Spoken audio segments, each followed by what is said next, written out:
Eu peço que vocês abram, por favor, as suas Bíblias no texto de 1 Samuel, capítulo de número 7. Nós vamos fazer a leitura do verso 3 até o verso de número 17, completando o capítulo.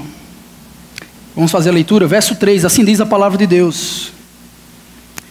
E Samuel disse a toda a nação de Israel: se vocês querem voltar-se para o Senhor de todo o coração, livrem-se então dos deuses estrangeiros e das imagens de Astarote. Consagrem-se ao Senhor e prestem culto somente a Ele, e Ele os libertará das mãos dos filisteus. Assim os israelitas se livraram dos Baalins e dos postes sagrados e começaram a prestar culto somente ao Senhor. E Samuel prosseguiu: reúnam todo Israel em Mispá, e eu intercederei ao Senhor a favor de vocês. Quando eles se reuniram em Mispá, tiraram água e a derramaram perante o Senhor. Naquele dia jejuaram e ali disseram: temos pecado contra o Senhor. E foi em Mispá que Samuel liderou os israelitas como juiz. Verso 7, quando os filisteus souberam que os israelitas estavam reunidos em Mispá, os governantes dos filisteus saíram para atacá-los. E quando os israelitas souberam disso, ficaram com medo.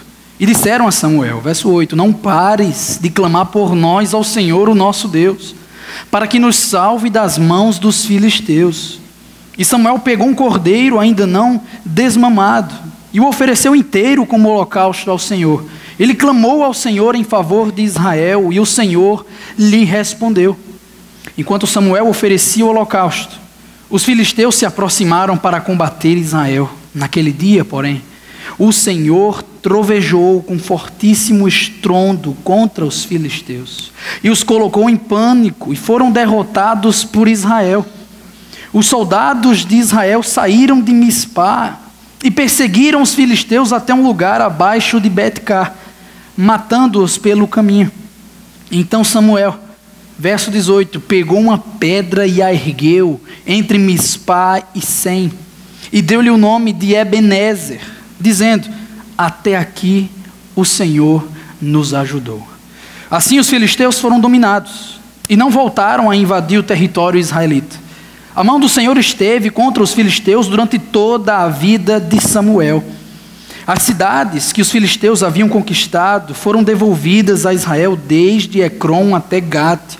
Israel libertou os territórios ao redor delas do poder dos filisteus. E houve também paz entre Israel e os amorreus. Samuel continuou como juiz de Israel durante todos os dias de sua vida.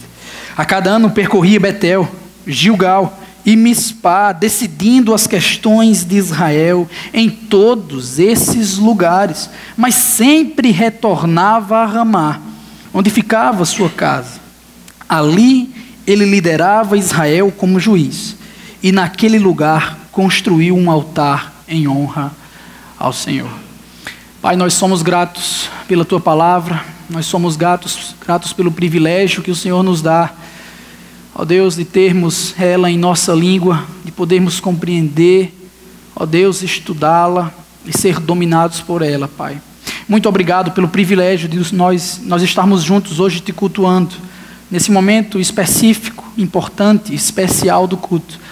Nós te pedimos, Senhor, que Tu tenhas misericórdia de nós, que o Senhor nos alcance mediante a Sua graça, que o Senhor traga o Teu Evangelho ao nosso conhecimento, ou a nossa memória novamente, a fim de que nós possamos Te glorificar para todos sempre. A nossa oração, Senhor, é que o Senhor nos mostre Cristo através desse texto. Nós Te rogamos, nós Te imploramos isso, em nome do Senhor Jesus. Amém. Amém. Irmãos, eu creio que todos vocês já foram apresentados às grandes temáticas, aos grandes acontecimentos e histórias do livro de 1 Samuel. Mas vamos nos lembrar um pouquinho. Capítulo número 1, surge uma mulher chamada Ana, que clama ao Senhor, chora e chora diante dele, pedindo que o Senhor lhe conceda um filho, que atenda a esse pedido. Ela estava muito triste por causa de toda essa situação e fez até um voto de dedicar o seu filho ao Senhor, caso o pedido lhe fosse concedido. E esse pedido subiu aos céus, irmãos. Deus resolveu atender aquela mulher. E eis que uma criança nasceu. O nome desse menino se chamava Samuel. Um homem que cresceu, que foi se desenvolvendo sob a supervisão de Eli. Um homem que também tinha muita coisa interessante para estudarmos nesse livro. Eli, nós vimos nas últimas semanas, foi um homem que tinha um testemunho horrível dentro da sua própria família. Especialmente os seus 2 filhos envolvidos no sacerdócio, com bastante corrupção. Nós já fomos informados que as coisas não terminaram bem para eles, especialmente nos capítulos anteriores. Mas o fato é que o destaque da narrativa de 1 Samuel, pelo menos nos primeiros capítulos, está na pessoa de Samuel, de como ele vai conhecendo o Senhor, de como ele vai desenvolvendo as suas habilidades. Isso vai acontecendo a tal ponto, final do capítulo 3, entrando no capítulo 4, que ele passa a ser reconhecido como um profeta do Senhor, um homem que pregava a palavra de Deus para o povo. Contudo, irmãos, de repente Samuel some. Ele desaparece da narrativa e dá lugar a eventos terríveis que vão acontecer no meio do povo de Deus. Se você está com a memória bem aguçada, você vai se lembrar que os israelitas entraram em guerra com os filisteus. Lá estavam batalhando e foram derrotados. Após isso, pegaram a Arca da Aliança, que representava a presença de Deus, querendo de alguma forma manipular o Senhor a conceder-lhes vitória. O resultado, novamente, eles foram derrotados. Deus estava ensinando uma lição extremamente importante para eles. Isso foi tão forte que até 34 pessoas morreram em todas essas aventuras. Inclusive, ao ouvir a notícia dessas guerras, meus irmãos, o velho Eli, já com 98 anos de idade, cai da cadeira, quebra o pescoço. E o tempo vai passando.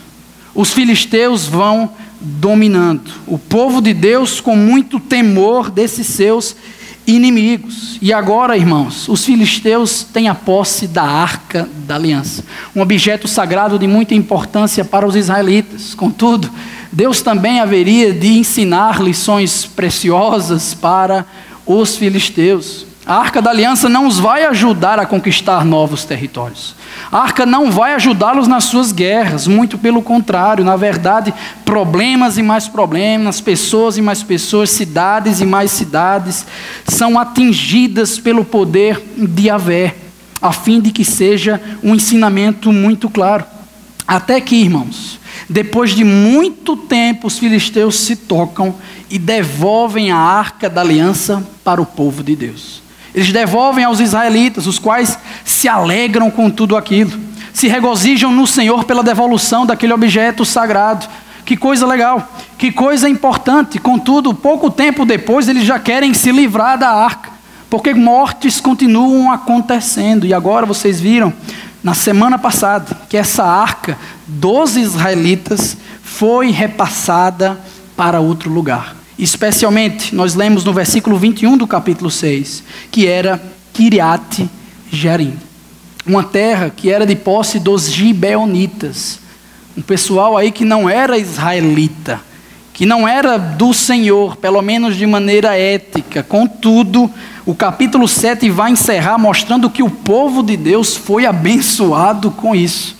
O povo de Deus começou durante muito tempo, aproximadamente 20 anos, como o texto nos garante, a buscar ao Senhor com súplicas, com lamentos, versículo 2 do capítulo 7. Mas e os israelitas? O que fazer com os seus repetidos erros, com as coisas que não foram corrigidas? É agora, irmãos, que nós vamos ver a figura de Samuel se levantando novamente para pregar contra esse povo, para ensinar-lhes questões extremamente importantes. Samuel quer tratar os israelitas étnicos. Vocês podem buscar ao Senhor, é verdade, mas diz o versículo de número 3, que serve como uma introdução e norte para todo o nosso texto. Se vocês querem buscar o Senhor mesmo, Samuel diz, e Samuel disse a toda a nação de Israel, se vocês querem voltar-se para o Senhor de todo o coração, Se vocês querem verdadeiramente adorar a Deus, vocês devem fazer isso, fazer aquilo e também um pouquinho disso aqui. É disso que vai tratar, meus irmãos, esse texto dos dias de hoje. Como voltar-se a Deus de todo o coração. E eu creio que isso não pode ficar somente limitado com o tempo daquele episódio, mas invadir o século 21 as nossas vidas. Afinal de contas, todos precisamos do Senhor. E não pense aqui que eu estou simplesmente falando de forma exclusiva para os descrentes. Eles são alcançados por tabela, pela graça de Deus também. Mas o texto, irmãos, observe na sua Bíblia, está corrigindo o povo de Deus. A grande verdade que salta do texto é que nós, assim como os israelitas, crentes ou descrentes, devemos nos voltar para o Senhor de todo o nosso coração. A pergunta é como nós fazemos isso? De que maneira nós nos voltamos para o Senhor de todo o nosso coração? E diz o texto, do versículo 3 ao versículo 6, parte A, que nós fazemos isso, nos livrando dos falsos deuses e devotando-nos ao verdadeiro Deus. Essa resposta se encontra no seu boletim, mas olhe para a sua Bíblia, nós vamos agora observar a exposição desse texto. Talvez você tenha esquecido de Samuel, ou quem sabe o questionado pelo sumiço. A arca do Senhor foi tomada. Milhares de pessoas perderam a sua vida, diversas guerras foram perdidas. Muito tempo o povo de Deus foi dominado por aqueles filisteus. Eli, que foi o homem que criou Samuel, perdeu a sua vida também. Cadê Samuel no meio disso tudo? Onde ele estava? A última referência que temos do profeta do Senhor se encontra no capítulo 4, versículo 1, onde lemos que a palavra de Samuel espalhou-se por todo o Israel. Lembra, ele é um profeta reconhecido pelo povo. E agora em nosso texto, versículo 3, ele novamente aparece. E o que é que Samuel está fazendo, irmãos? Ele está novamente predicando. Ele está pregando a palavra de Deus novamente. O que nos dá uma suposição de que é possível que ele estivesse pregando durante todo esse intervalo de tempo. Contra a corrupção dos corações israelitas, contra as idolatrias, conclamando o povo a se voltar a Deus e renovar a sua aliança. E ele prega contra isso, também no nosso texto, de uma forma muito firme, buscando o arrependimento da nação, pregando a respeito de uma mudança, de uma transformação, a qual é caracterizada de duas formas. Observe o seu texto. A primeira delas, ele diz: se vocês querem voltar-se para o Senhor de todo o coração, ó israelitas, livrem-se então dos deuses estrangeiros e das imagens de Astarote. Livrem-se. O que o profeta de Deus está dizendo é que os israelitas devem colocar de lado algo e nem mesmo tocar, olhar para isso novamente. E o objeto da determinação é Baal e Astarote, duas divindades ou falsas divindades cananeias, da região que os israelitas estavam metidos, irmãos. Baal masculino, Astarote feminino, de tal forma que eles eram cultuados juntos em ritos de prostituição nos seus templos. Ou seja, observe o fluxo do texto. O povo de Deus, versículo 2, o buscava com súplicas, com lamentações, com muitas emoções, mas também estava envolvido com essa imundície cananeia. E o profeta de Deus se levanta nesse momento dizendo um sonoro não. Livrem-se disso. Essa é a primeira característica da mudança que ele tenta trabalhar. A segunda vem em seguida. Além de se livrar dos deuses estrangeiros, das imagens de Astarote, Samuel diz: consagrem-se ao Senhor e prestem culto somente a Ele. Observe que houve uma identificação aqui da quebra do primeiro mandamento. Deus não estava mais sendo adorado com exclusividade. Isso já sabemos pelas palavras anteriores que foram faladas. Contudo, irmãos, é nessa situação que o profeta aproveita a deixa para convidar o povo de Deus para renovar a sua aliança com o Senhor. Observe que a palavra Senhor na sua Bíblia, especialmente se você tem uma tradução mais nova, está em caixa alta. com todas as letras maiúsculas. É diferente de Senhor, como vemos no Novo Testamento. Por que isso acontece aqui e não acontece lá, irmãos? É porque essa é uma tradução da palavra hebraica Yahvé, que enfatiza a aliança, o pacto de Deus. Isso é tão forte que alguns tradutores chegam a traduzir Yahvé como Senhor da aliança. E essa aliança já foi estabelecida há muito tempo atrás, irmãos. Já era muito tempo antes do evento aqui em 1 Samuel. E alguns aspectos do pacto de Deus com o seu povo valem a pena ser mencionados. Primeiro, é que em caso de obediência pactual, Deus abençoava o seu povo. Em caso de desobediência pactual, Deus amaldiçoava o seu povo. Toda a história de Israel, você pode encaixar dentro desse escopo, dessa temática. Se Deus abençoa o seu povo, é porque ele está obediente ao pacto, pelo menos nesse sentido de aliança. E a maldição vem por causa da desobediência. E é muito belo ver como o profeta Samuel, convidando o povo a essa renovação de aliança, utiliza um aspecto, uma necessidade específica que eles estavam passando naquele tempo. O que é que diz o profeta de Deus? Consagrem-se ao Senhor, prestem culto somente a Ele, e Ele os libertará das mãos dos filisteus. Em caso de obediência pactual, de consagração, de devoção exclusiva a Deus, Deus pode sim os livrá-los das mãos dos filisteus. Mas isso aqui é extremamente importante para ser mencionado, irmãos. E em seguida nós vamos ver que os israelitas decidem ouvir aquilo que foi pregado pelo profeta de Deus. Versículo de número 4, assim: os israelitas se livraram dos Baalins e dos postes sagrados, obedecendo a primeira característica da mudança levantada pelo profeta Samuel. E além disso, começaram a prestar culto somente ao Senhor, obedecendo a segunda característica de mudança mencionada pelo profeta de Deus. Este que percebe que as coisas agora parecem estar andando e aproveita a deixa. No verso 5, Samuel prosseguiu: reúnam, pois, todo Israel em Mispá, uma cidade estratégica para o povo se congregar a 13 quilômetros da importante cidade de Jerusalém. Reúnam o povo em Mispá, e eu, como mediador entre o povo e o próprio Deus, como um sacerdote que sou, intercederei ao Senhor a favor de vocês. A segunda ordem do profeta de Samuel também foi ouvida pelo povo. Como falei, irmãos, as coisas pareciam estar andando. Observe o que vemos em seguida. Quando eles se reuniram em Mispá, ou seja, obedecendo a ordem de Samuel, o reconhecendo como líder do povo israelita, tiraram água e a derramaram perante o Senhor. Naquele dia jejuaram e ali disseram: temos pecado contra o Senhor. Temos pecado contra o Senhor. Essa expressão, irmãos, essa frase é extremamente importante em toda a teologia de 1ª e 2ª Samuel. Sabe por quê? Porque ela foi utilizada em dois momentos chaves de cada livro. Primeiro deles, 1 Samuel capítulo 15. Vocês vão estudar daqui a algum tempo.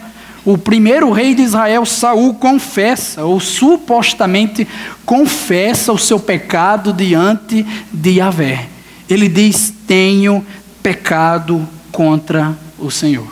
O segundo momento se encontra lá em 2 Samuel, capítulo de número 12, quando Davi, o segundo rei de Israel, agora é confrontado pelo profeta Natã, por causa dos seus pecados cometidos. E ali o servo de Deus também usa essa mesma expressão: tenho pecado contra o Senhor.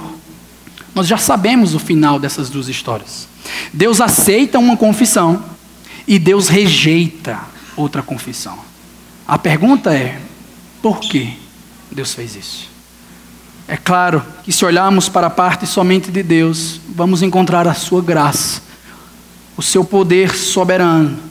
Mas se podemos nos gastar com questões humanas aqui no nosso texto, irmãos, por que Deus aceita uma confissão de um rei de Israel e rejeita a confissão de outro? Sabe qual é a resposta, irmãos? Porque Deus nos quer na integralidade do nosso ser. Essa já é uma aplicação também para nós. Os israelitas do nosso texto estavam buscando ao Senhor. Isso é escrito pelo autor bíblico, com súplicas, com emoções, com sentimentalismo, mas não de todo o coração. Não integralmente eles estavam buscando o Senhor. De tal forma que as coisas estavam por demais superficiais, levando Samuel a pregar contra eles. E se nós podemos resumir todo o conteúdo da pregação de Samuel, irmãos, em uma expressão, esta seria: arrependei-vos. E curioso, esse conteúdo também é o mesmo daquele de dois famosos pregadores judeus do século I, João o Batista e Jesus o Cristo. Qual é a grande mensagem que eles pregaram? Nos diz o Evangelho segundo Mateus, no capítulo 4, a grande temática era sempre: arrependei-vos, pois o reino dos céus está próximo. O Evangelho segundo Marcos nos conta que todo Israel, por exemplo, vinha até João. Todo mundo estava ali, da Judeia, de Jerusalém, escutando: arrependei-vos. Da mesma forma com Jesus, irmãos, os religiosos que focavam somente na sua pureza doutrinária escutavam: arrependei-vos. As pessoas que testemunharam os milagres do Senhor Jesus, mas não se converteram, escutavam: arrependei-vos. Por que então acharíamos que a mensagem para nós hoje é diferente? Nós precisamos nos arrepender dos nossos pecados, irmãos, de não nos integrarmos, especialmente de acordo com o texto, de não nos entregarmos integralmente a Deus. Sabe por quê? Porque Deus não quer somente o seu choro na hora do louvor, meu irmão. Deus não quer somente a sua intelectualidade, ó estudante de teologia. Deus não quer somente as suas emoções. Deus não quer somente a sua admiração, ó descrente. Deus quer você completo. Deus quer você todinho. Como já foi escrito num belo credo antigo israelita: ouça, ó Israel, o Senhor, o nosso Deus, é o único Senhor. Ame o Senhor, o seu Deus, de todo o seu coração, de toda a sua alma e de todas as suas forças. Esse credo foi aplicado pelo Senhor Jesus, o nosso Senhor, que disse: quem ama seu pai ou sua mãe mais do que a mim, não é digno de mim. Ou quem ama o seu filho ou a sua filha mais do que a mim, não é digno de mim. Jesus toma para si a devoção requerida no primeiro mandamento. Portanto, irmãos, por amarmos o Senhor Jesus, nós nos voltamos completamente, de todo o coração ao Senhor. E como nós fazemos isso?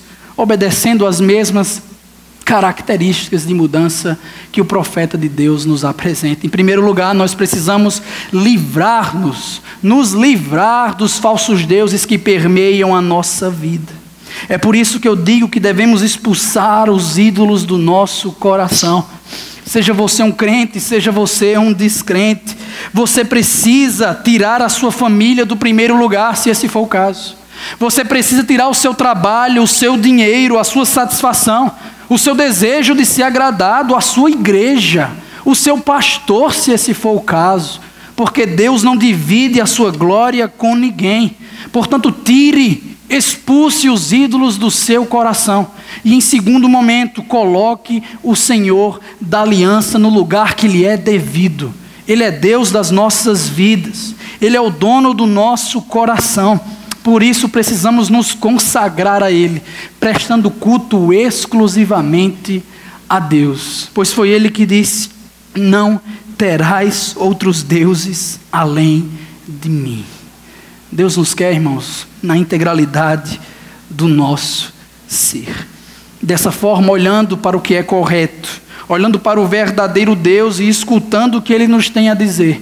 Irmãos queridos, que hoje possamos firmar a nossa aliança com Deus, ou renovar com a sua graça, a fim de que, através de obediência pactual, Deus nos abençoe como Ele quiser, seja na família, no trabalho, em qualquer lugar, no momento que Ele quiser, da forma que Ele quiser.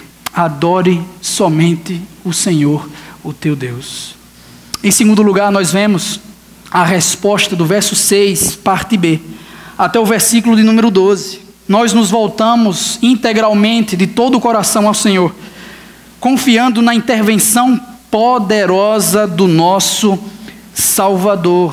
Já temos a notícia que o povo agora estava buscando a Deus. A reunião em Mispa, que é uma cidade estratégica, foi proveitosa, e tudo isso serviu para a parte B do verso 6 nos falar que foi inclusive em Mispa que Samuel liderou os israelitas como juiz, como um líder daquele povo.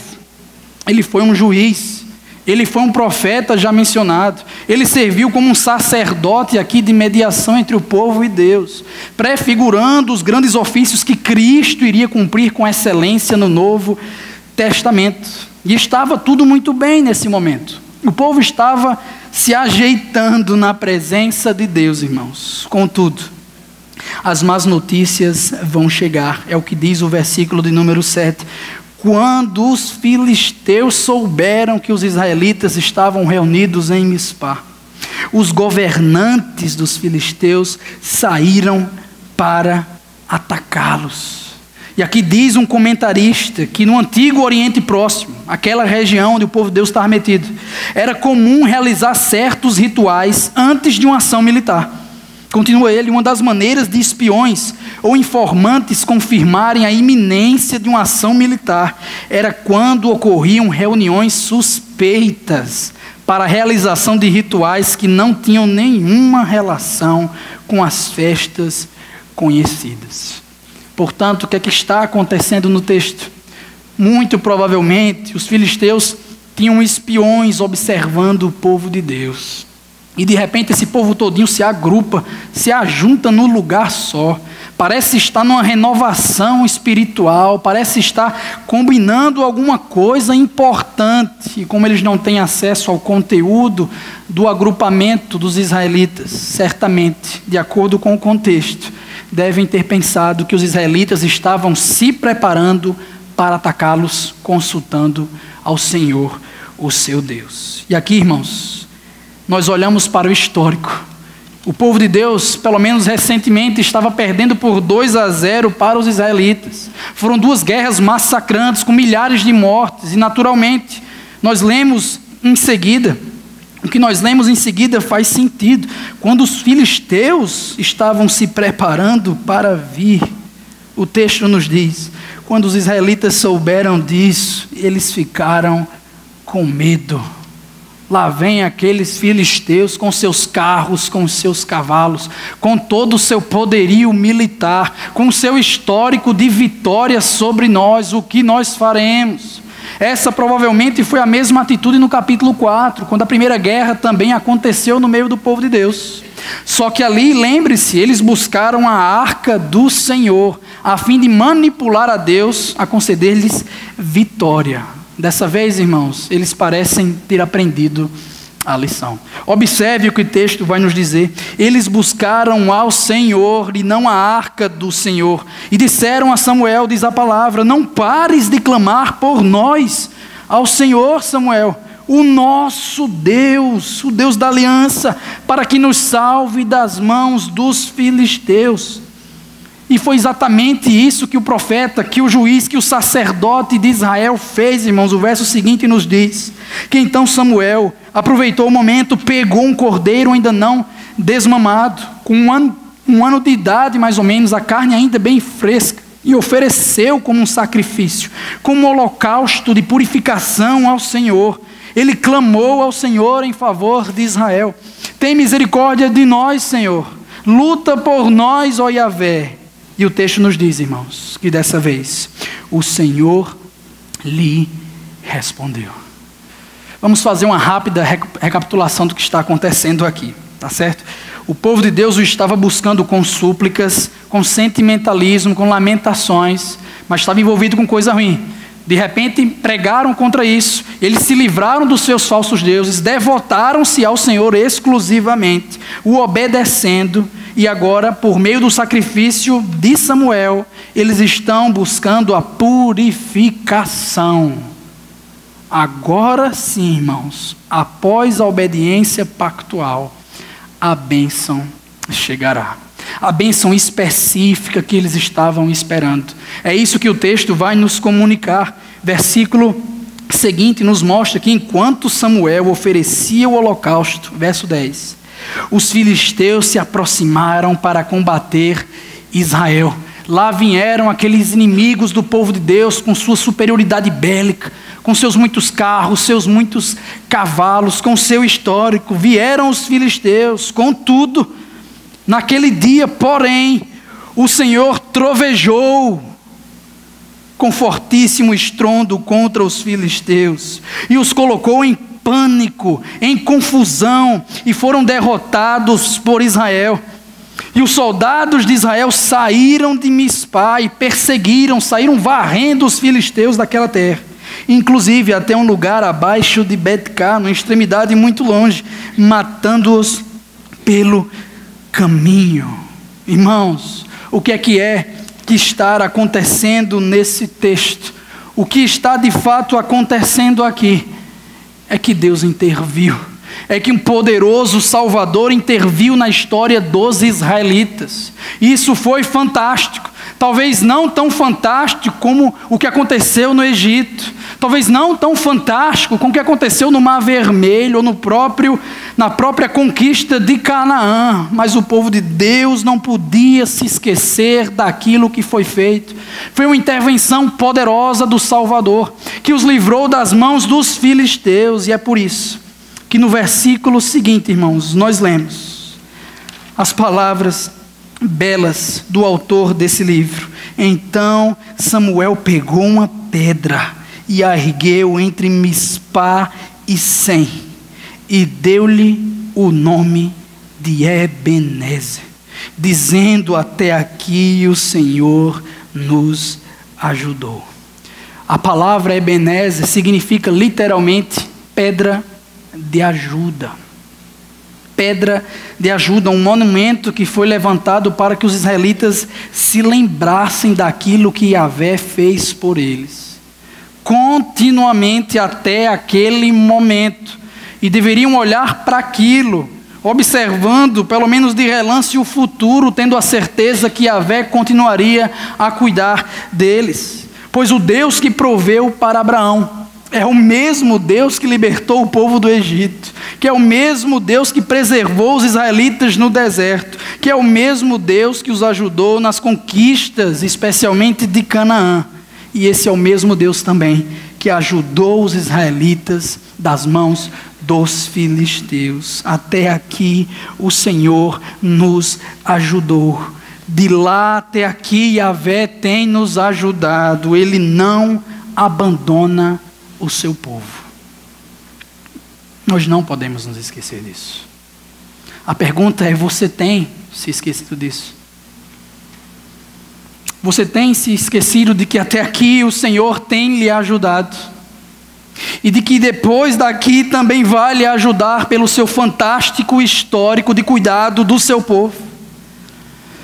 Quando aquela doença terrível lhe alcançou, você tem se esquecido? Quando aquele problema familiar enorme lhe acontece, você tem se esquecido? Meu querido irmão, se você crê no Senhor como eu creio, até aqui o Senhor nos ajudou. Sejamos sinceros, pois Ele nos ajudou independente das vitórias ou derrotas que nós vemos nas nossas vidas. Por outro lado, se nós não cremos no Senhor, se somos descrentes, nós não precisamos temer os nossos inimigos somente. Não precisamos ter medo somente dos filisteus da atualidade, não. Devemos temer o Deus que vai nos julgar com justiça. Porque nós não somos melhores que os filisteus, irmãos. Nós temos vários ídolos no nosso coração. Nós erguemos falsos deuses diariamente para fazer rivalidade com o nosso Deus. Estamos completamente perdidos, condenados pelos nossos pecados, pelas nossas manipulações, pelas nossas idolatrias. Nós não somos melhores que ninguém. Estamos completamente perdidos. E à primeira vista não há esperança. Às vezes a gente consegue mortificar um ídolo. Às vezes a gente consegue se livrar de algum tipo de vício. Mas de repente esses vícios, essas idolatrias entram de novo no nosso coração. O que faremos? A quem iremos recorrer?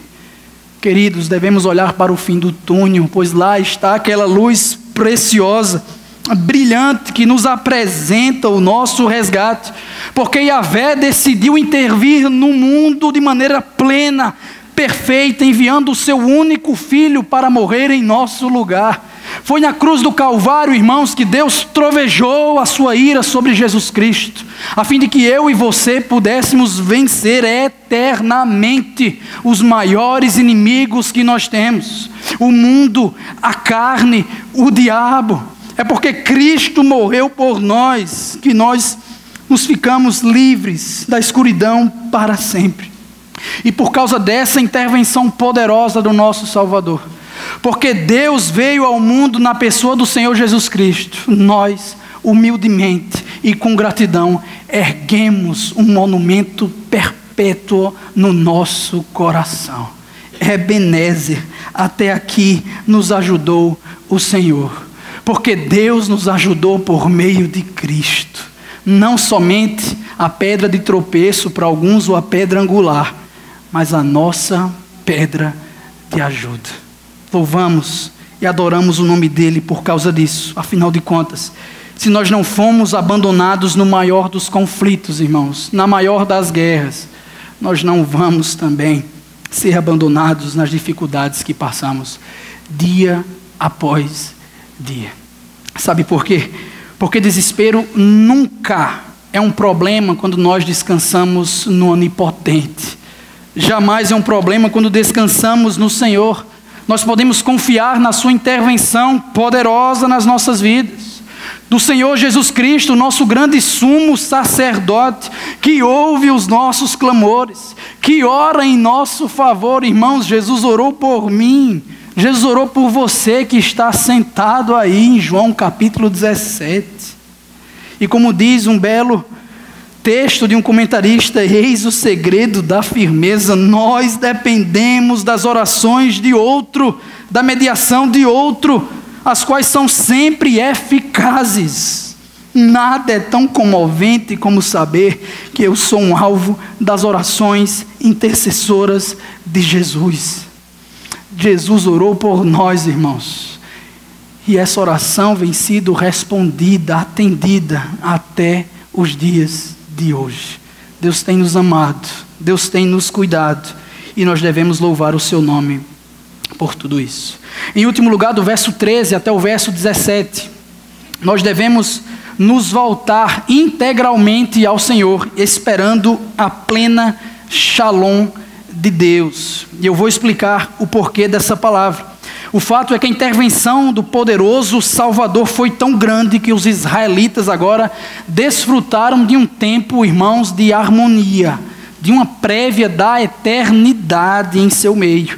E aqui, antes de entrar no texto, é importante destacar duas questões extremamente importantes. A primeira delas é que devemos considerar a história de Israel em seu contexto maior. Não podemos isolar o livro de Samuel do restante do testemunho bíblico, de forma nenhuma. Devemos observar toda a história bíblica como ela se constrói, até chegar ao seu ápice na pessoa do Senhor Jesus. O fato, irmãos, é que o livro de Gênesis inicia nos dizendo que Deus criou a humanidade, à sua imagem, e nos ligou de uma forma especial com a terra.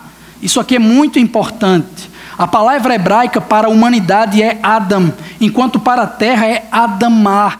Nós somos homens e mulheres da terra, temos uma ligação especial com a terra, de tal forma que fomos colocados numa terra, no Éden. Lá desfrutávamos de harmonia, da paz, da graça de Deus, tudo funcionando certinho. Mas o pecado entrou e expulsou os nossos pais, Adão e Eva, da presença de Deus. E o que se vê em seguida, irmãos, são processos, são tentativas de resgate daquilo que já houve no Éden. O resgate, no caso, é um retorno ao padrão de harmonia que se encontra lá no Éden, que também é, ao mesmo tempo, algo que aponta para o futuro, uma prévia da eternidade. Isso acontece sempre no meio do povo de Deus, tanto que os patriarcas, Moisés, Josué, todos eles estavam envolvidos nessa temática, inclusive no contexto do nosso texto, que domina a Escritura Sagrada. E aqui, irmãos, essa volta ao Éden é caracterizada de uma forma interessante nos livros de Juízes e 1 Samuel. Uma vez que Canaã toma essa figura representando uma volta aos padrões de harmonia no Éden. O povo conquistou por meio de Josué. Naquele livro tão abençoado, o povo invadiu Canaã e conseguiu conquistar depois de muita luta. Mas aí veio o tempo dos juízes. Vocês se lembram do que aconteceu? O povo perdeu essa prévia da eternidade, esse retorno à harmonia do Éden por causa do pecado. E o que iria acontecer? Deus vai levantar, ou iria levantar alguém para pregar contra isso, contra arrependimento. E em caso do povo voltar-se integralmente ao Senhor, por causa da obediência pactual, novamente esses retornos ao Éden aconteciam. É assim toda a história de Israel, irmãos. Tudo isso acontece na história de Israel, inclusive no livro de 1 Samuel. A segunda observação é a respeito do significado da palavra shalom, essa que é popularmente conhecida como paz, como se shalom significasse paz em português, e na verdade isso não é verdadeiro.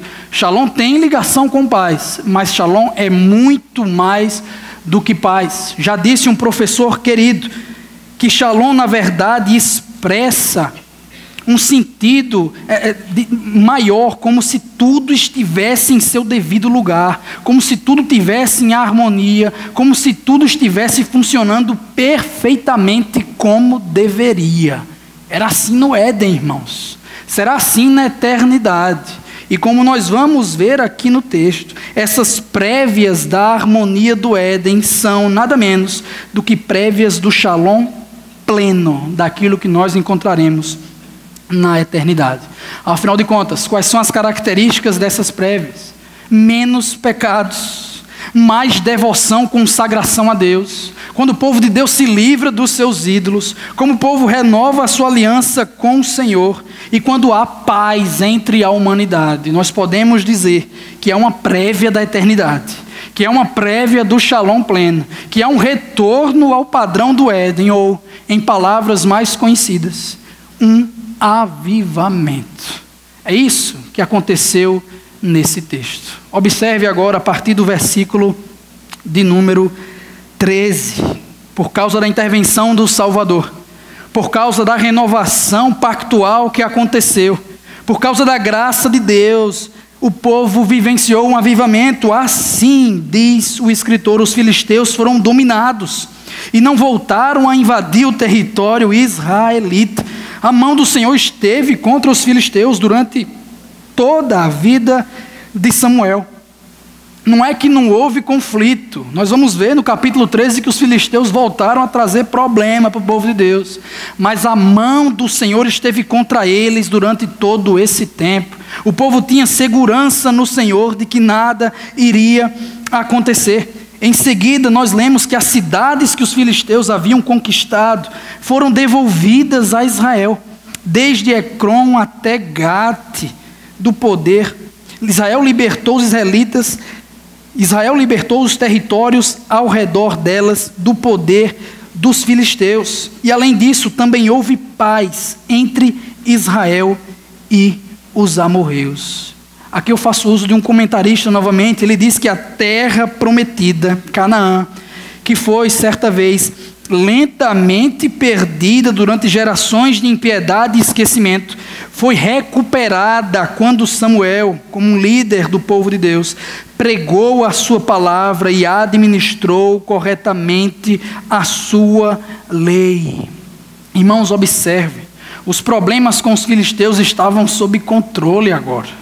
E mais do que isso, o texto nos diz que houve paz entre os israelitas e os amorreus, um povo que brigava muito com os servos do Senhor. Afinal de contas, eles eram os habitantes da terra de Canaã, junto com os cananeus, antes da invasão dos israelitas. Ou seja, resumindo tudo nesse sentido, houve harmonia, houve paz, houve uma shalom temporária entre a humanidade.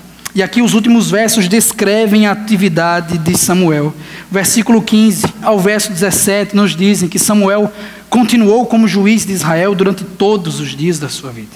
A cada ano percorria Betel, Gilgal, Mispá e decidia as questões de Israel em todos esses lugares, mas sempre retornava a Ramá, onde ficava a sua casa. E ali ele liderava Israel como juiz, e naquele lugar construiu um altar de honra ao Senhor. O que essa porção nos ensina, irmãos, é algo extremamente importante sobre a liderança de Samuel, o homem que foi erguido por Deus, não somente para tomar decisões judiciais no meio dos israelitas, mas como vimos, ele é também profeta, ele também é sacerdote, ele é um juiz, ele é alguém que está liderando o povo de Deus num momento extremamente difícil, de transição entre os juízes, que eram bons e outros ruins, para a monarquia israelita, onde Saul seria colocado como rei nos próximos capítulos. Samuel liderou o povo de Deus. Como é que nós aplicamos essa porção, irmãos? Pequena, mas cheia de informação para nós. O que é que nós podemos tirar desse texto para as nossas vidas? Eu creio que o grande ensinamento é que devemos aproveitar hoje os prelúdios do céu. Devemos aproveitar hoje as prévias da eternidade. Mas Lucas, o homem não consegue por si só consegue por si só fazer com que aconteça um avivamento, uma prévia da eternidade. Ele não consegue voltar ao shalom de Deus de forma nenhuma. Como isso vai acontecer, uma vez que é uma obra sobrenatural, é uma obra soberana de Deus, em que Ele antecipa para nós detalhes daquilo que viveremos com Ele para sempre. Contudo, irmãos, observe que na história bíblica e também fora da Bíblia, todas as vezes que houveram avivamentos, elementos como confissão de pecados, arrependimento, obediência a Deus, devoção ao Senhor, paz na humanidade, sempre esteve acontecendo, sempre esteve ocorrendo. Foi isso em determinadas instâncias que aconteceu com Jacó em Gênesis 35. Foi isso que ocorreu também com o servo e rei Davi em 2 Samuel capítulo 6, quando a arca do Senhor finalmente entrou em Jerusalém. Foi isso que aconteceu em 2 Reis, capítulo 22 e 23, quando o rei Josias descobriu ou achou novamente o livro da lei. Queridos, foi isso que aconteceu no livro dos Atos dos Apóstolos. Foi isso que aconteceu também entrando para fora da Bíblia. Na Inglaterra de George Whitefield, no país de Gales de Evan Roberts, nos Estados Unidos de Jonathan Edwards, na África do Sul dos negros Zulus e recentemente na Coreia do Sul. Essas prévias maravilhosas da eternidade. Você quer uma experiência dessa? Eu quero. Então roguemos a Deus por isso. Mas veja, mesmo se isso não acontecer nos nossos dias, em nossa localidade, queridos irmãos, nós ainda assim temos prelúdios do céu, semana após semana. O autor aos Hebreus, em sua teologia, especialmente capítulo 3, capítulo 6, capítulo 12, nos diz que o culto público é um pedaço do céu. O culto público é uma prévia daquilo que nós teremos com Deus na eternidade. Afinal de contas, nós temos harmonia aqui. Nós temos louvores a Deus aqui. Nós temos devoção ao Senhor nesse lugar. Nós desfrutamos de um pedaço de tudo aquilo que teremos com Deus para sempre. Por isso, o culto deve ter prioridade na nossa vida. Não é para chegar atrasado, não. Não é para perder a concentração, não é para mexer em celular, não. É para se concentrar e se entregar totalmente ao Senhor, aproveitando pedaços, fatias daquilo que nós teremos com Deus para todo sempre. uma fatia do Éden temos domingo após domingo nos cultos cristãos. Por isso, irmãos, devemos nos regozijar no Senhor, também olhando para o futuro, entendendo que devemos ansiar de uma forma santa, devemos ansiar pelo pleno shalom de Deus, uma vez que o culto é uma maravilha. Temos pedaços da eternidade, mas ainda estamos do lado de cá. A nossa adoração ainda é corrompida, o nosso louvor ainda não é 100% sincero, a nossa devoção não é 100% completa. O mundo ainda jaz no maligno. Os ídolos continuam batendo a porta do nosso coração. Irmãos, nós não vamos conseguir achar perfeição aqui. É por isso que devemos olhar para o futuro, irmãos, especialmente aquilo que foi dito, que foi escrito pelo apóstolo João em sua primeira epístola. Ele disse: amados, agora já somos filhos de Deus, mas ainda não se manifestou o que havemos de ser. Mas sabemos que, quando Ele se manifestar, seremos semelhantes a Ele, pois o veremos como Ele é. Nós olhamos, irmãos, para o futuro, entendendo essa esperança da volta de Cristo, sabendo que quando Ele se manifestar em sua segunda vinda, em santidade, em retidão, nós seremos iguais ao Senhor. Nós vamos conseguir adorar ao nosso Deus perfeitamente. E continua o apóstolo, nos mostrando que esse futuro, irmãos, também nos ajuda a saber como esperar esse tempo chegar. Como esperar o descanso eterno dos santos da melhor forma. Ele diz: todo aquele que nele tem essa esperança, que seremos como Cristo um dia, purifica-se a si mesmo, tempo presente, assim como Ele é puro.